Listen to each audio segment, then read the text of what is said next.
साथियों, धनु लग्न की इस जन्म पत्रिका में 3 ग्रहों की स्थितियां बहुत आवश्यक है शादी और दाम्पत्य जीवन के लिहाज से। सबसे पहला है शनिदेव, जो कि एक मारक ग्रह है। यदि वो सप्तम भाव में आकर के विराजमान हो जाते हैं तो इस जातक या जातिका की शादी में अननेसेसरी डीले जरूर कराते हैं। दूसरा मारक ग्रह शुक्रदेव यदि सप्तम भाव में विराजमान हो जाए तो वो इस व्यक्ति के जीवन साथी को एक्स्ट्रा मैरिटल अफेयर का मौका कई बार देते हैं और वो गलत राह पर चल भी पड़ता है। तीसरी स्थिति चंद्रमा, जो कि वो भी एक मारक ग्रह है, यदि सप्तम भाव में विराजमान हो जाए तो खासतौर पर कन्याओं को ये विवाह के पश्चात जो स्त्री जन्य रोग होते हैं उनका शिकार अवश्य बनाता है।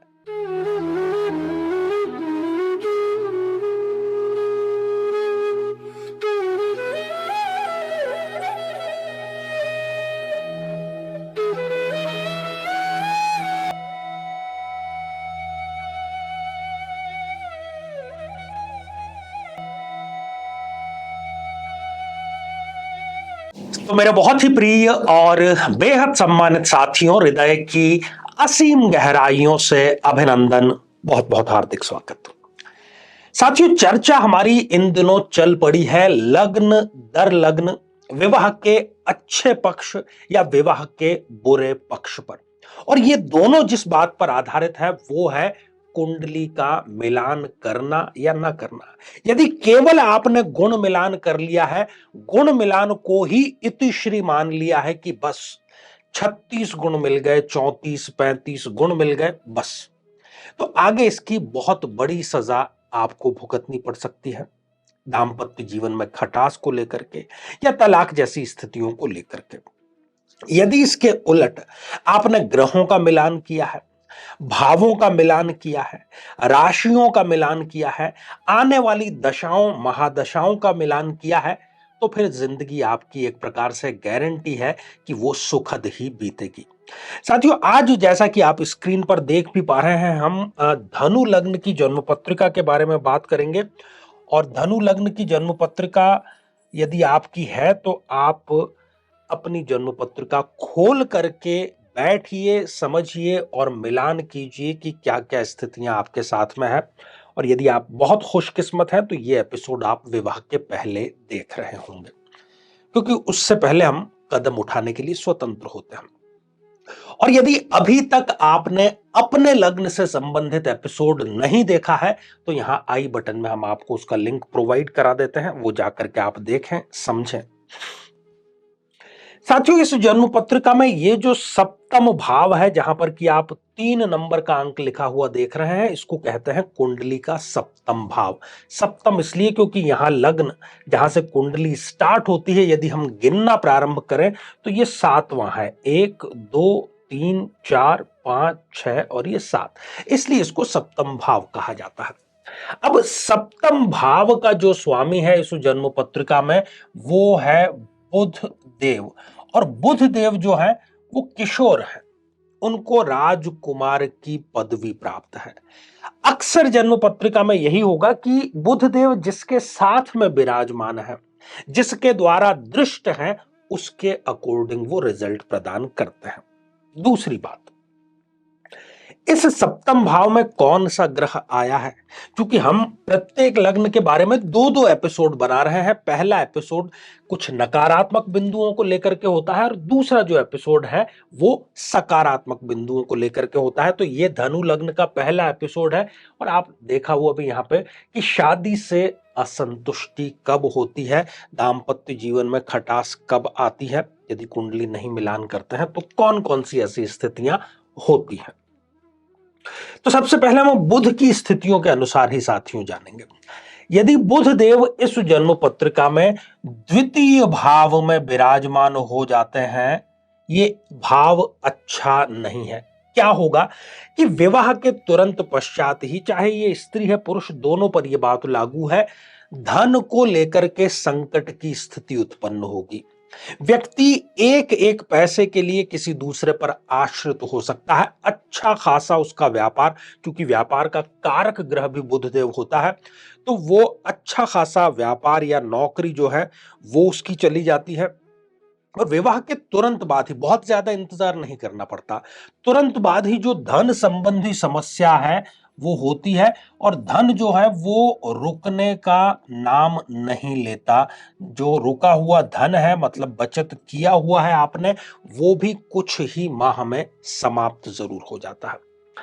जो जीवन साथी इस स्थिति में आपको मिलता है वो कर्कश वाणी वाला मिलता है।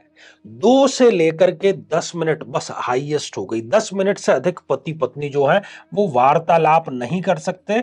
नहीं तो वो जो वार्तालाप है वो उनका लात घूंसे चलने तक भी बढ़ सकता है।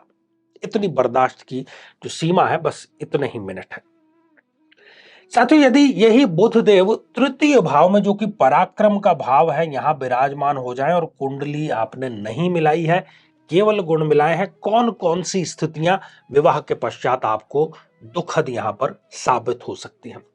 यदि आप रिस्क लेकर के व्यापार कर रहे हैं, ऋण लेकर के आपने व्यापार किया है, या आपने शेयर मार्केट में किसी प्रकार का निवेश किया है, तो जिस किसी भी कार्य में आपने रिस्क लिया है, हालांकि आपने साहस का प्रदर्शन किया है, परंतु ये भाव यहां पर बुध के कारण ये डैमेज हो गया। बुध स्वयं भी बहुत अच्छी स्थिति में इस जन्म पत्रिका में नहीं होते हैं, तो वो साहस का परिणाम कभी भी आपको प्रदान नहीं करता।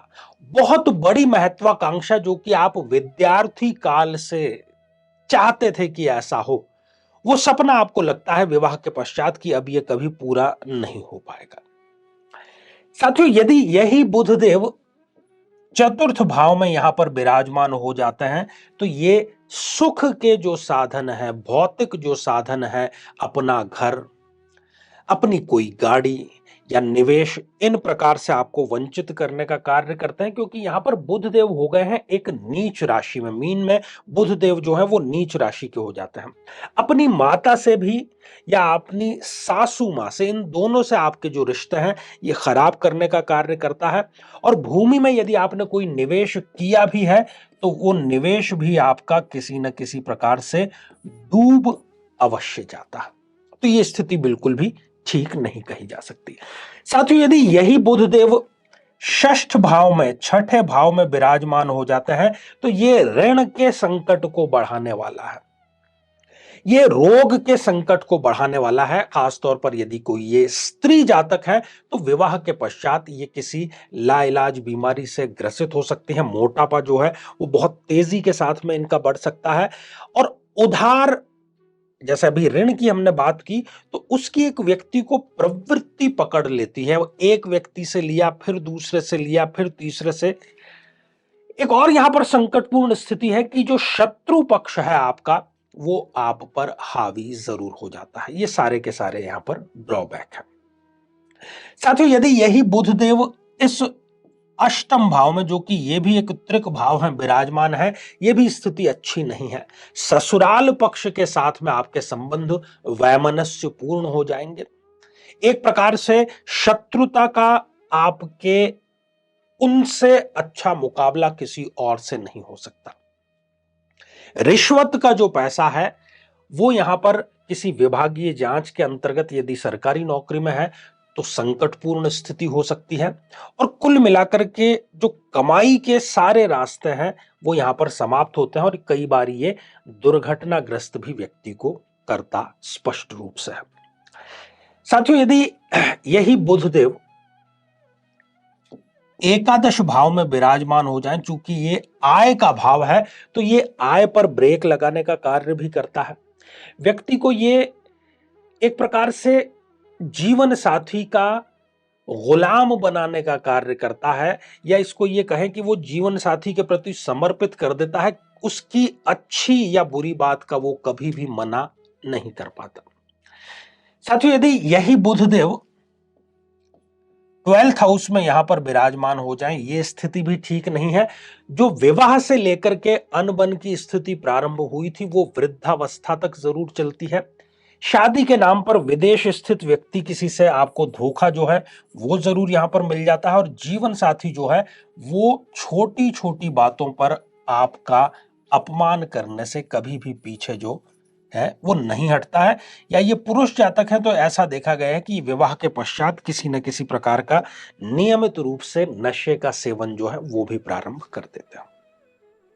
अब कुछ और स्थितियां जान लेते हैं। यदि शनिदेव जो कि मारक ग्रह है इस जन्म पत्रिका के, यदि वो सप्तम भाव में विराजमान हो जाएं तो सबसे पहले तो सही समय पर वो इस जातक या जातिका का विवाह संपन्न होने ही नहीं देंगे, और संपन्न यदि हो भी गया तो वो तलाक तक की नौबत जो है वो यहां पर जरूर लेकर के आ जाते हैं।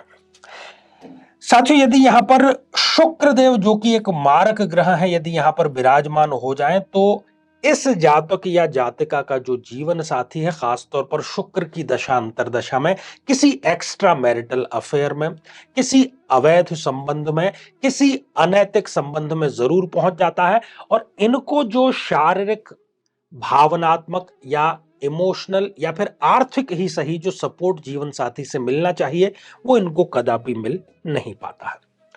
साथियों, तीसरी एक और स्थिति जान लेते हैं जो कि चंद्रमा की है। यदि चंद्रमा जो कि एक मारक ग्रह है वो इस सप्तम भाव में यदि विराजमान हो जाए, और खासतौर पर मैं महिलाओं को, बहनों को संबोधित करना चाहूंगा, इस स्थिति में उनको गर्भाशय से संबंधित या स्त्री जन्य जो रोग कहे जाते हैं उससे संबंधित विकार विवाह के पश्चात जरूर दे देता है।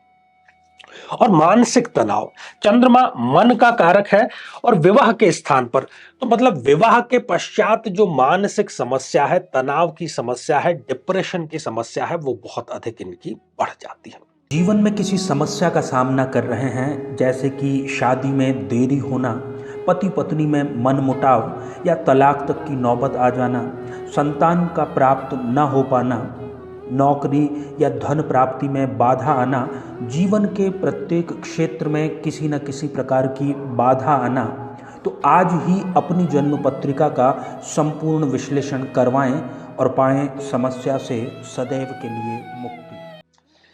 तो साथियों, श्रृंखला हमारी ये आगे भी जारी रहेगी, और अब जो समय है वो हो चला है आप लोगों के कमेंट्स को शामिल करने का। तो पहला ही जो कमेंट है ये डॉक्टर शिवानी चौबे जी ने लिख भेजा है। Sir, what about Jupiter in वृषभ लग्न?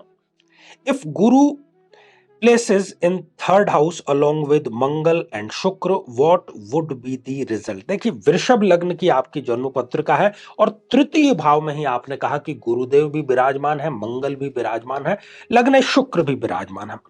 तो वृषभ लग्न की जन्म पत्रिका में जो गुरुदेव हैं वो एक मारक ग्रह हो गए, और मारक होकर के उच्च के हो गए तो वो मारकत्व में वृद्धि करेंगे, अर्थात व्यक्ति को रोग, मोटापा या हार्मोनल डिसबैलेंस जो है वो प्रदान करने का कार्य करते हैं। अब मंगल आपके यहां पर, तो मंगल भी आपके लिए एक मारक ग्रह है, वो विवाह में अननेसेसरी डिले करने का कार्य कर सकता है। और शुक्र लग्नेश तो है पर उनकी प्लेसमेंट गलत हो गई, शत्रु के साथ में जाकर के वो विराजमान हो गए, तो भौतिक सुखों में वो कमी करने का कार्य करते हैं। साथियों, अगला कमेंट भास्कर राव चौहान जी ने लिख भेजा है, और आपने हमारे द्वारा पूछे गए प्रश्न का बिल्कुल सही उत्तर दिया कि एकादशी का व्रत किया जाना चाहिए। तो भास्कर राव जी, आशीर्वाद हृदय की असीम गहराइयों से। अगला कमेंट संजीव दुग्गल जी ने प्रश्न भेजा है कि can one do for once children? जी नहीं संजीव जी, बच्चों को स्वयं ही ये उपाय करना होता है। तो साथियों, आज के लिए केवल इतना ही, और इसी मंगल कामना के साथ में कि आप सभी स्वस्थ, समृद्ध और शांतिपूर्वक जीवन व्यतीत करें। नमस्कार।